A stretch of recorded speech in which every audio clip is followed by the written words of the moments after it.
SIT नंतर आता ED कडून सुद्धा खरातची चौकशी होते।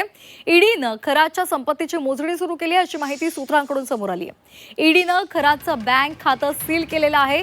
ईडी कडून सध्या खरातच्या बँक खात्यांचं विश्लेषण केलं जाते। संपूर्ण माहिती जाणून घेतली जाते। सागर गायकवाड आमचे प्रतिनिधी आपल्यासोबत जोडले गेलेले आहेत। सागर, एसआयटीच्या चौकशीसोबतच आता ईडीने सुद्धा यामध्ये चौकशी करायला सुरुवात केली, कारण मोठ्या प्रमाणात आर्थिक गैरव्यवहार झाले होते। काय सध्या ईडी कडून कशा पद्धतीचा तपास केला जातोय? आता बघितलं तर आता एसआयटीच्या चौकशीनंतर आता ईडी देखील मोठ्या प्रमाणात चौकशी करायला सुरुवात झालेली आहे।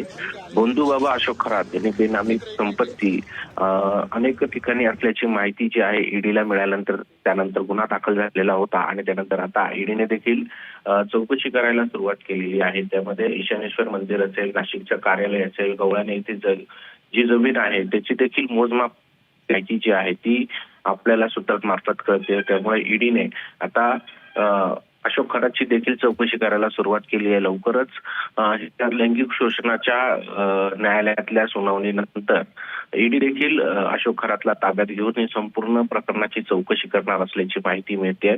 आज खरं तर अशोक खरातची आज पोलीस कोठडी संपणार आहे। आज दुपारच्या सुमारास अशोक खरातला पुन्हा न्यायालयात हजर करण्यात येईल। मात्र आता एसआयटी बरोबरच ईडी देखील अशोक खरातची चौकशी करताना आपल्याला पाहायला मिळते। धन्यवाद सागर, दिलेल्या सविस्तर माहितीसाठी।